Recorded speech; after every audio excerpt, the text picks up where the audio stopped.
زمن په دې دور کې خوش قسمت انسان هغه او رب الکعبه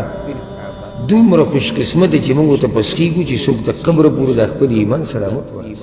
بازار ته که ووتو جنکۍ دې ولیدې ممکن دي چې ګډوډ دي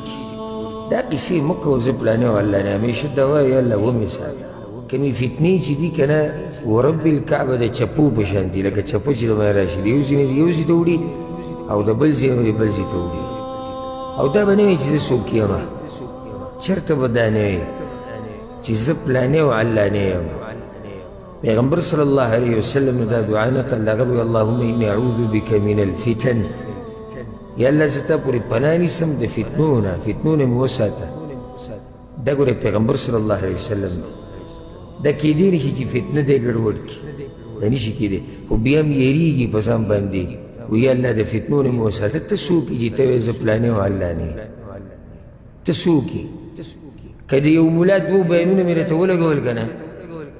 نو هم به پکې ګډوډ شي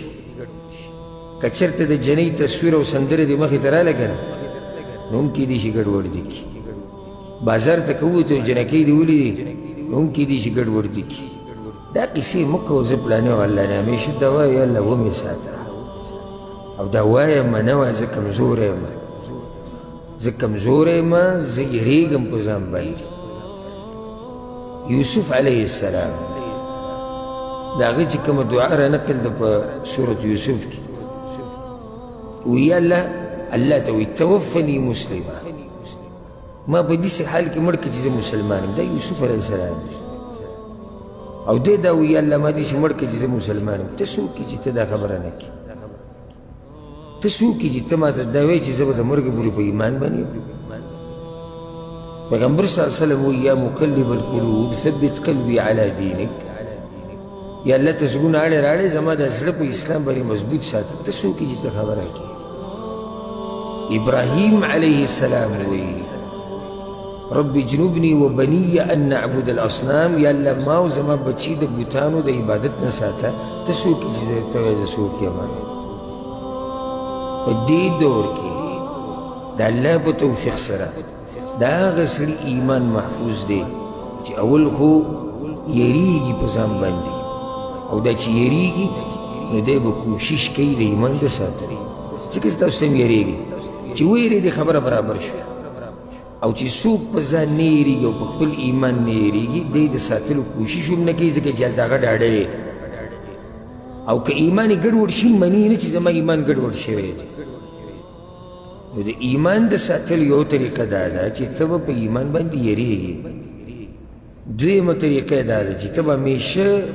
دا دعاګانې غواړي چې الله زما د ایمان حفاظت وکړه او درېیمه ده د دین چې کوم ډاکټران دي او کوم علما دي د هغوی په خوا کې به کښېنې چې ایمان دې ګډوډ نه شي او که چېرته ګډوډ شوی نو چې بیا برابر شي او زه اکثر دې ملګرو ته دا خبره ډېره کومه زمونږ په دې دور کې خوش قسمته انسان هغه دی ورب الکعبه دومره خوش قسمته چې موږ ته پس کېږو چې څوک د قبر پورې د خپل ایمان سلامت ورسوي د قبر ته لاړ شي او دی په کلمه د لا اله الا الله باندې د ایمان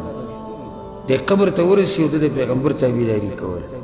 د قبر ته ورسي او الله یې د فتنو نه وساتي نور نعمت څه ته وایي نعمت دغه څه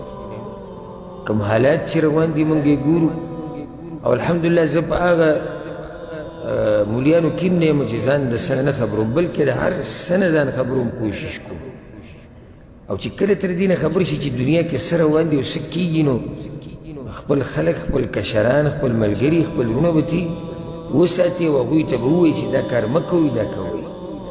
خو چې ته صرف په جومات کې او کمره کې او مدرسه کې ناست او دنیا د حالاتو نه خبر هم نه چې بهر څه روان دي او څه نه دي روان کومه فتنه چلېږي کومه نه چلېږي ته به عوامو له څه تنبیه ورکړي او څه به یې پوه کړي چې دې نه ځان لرې ساتي نو په دې دور کې خصوصا د علم زده کولو ته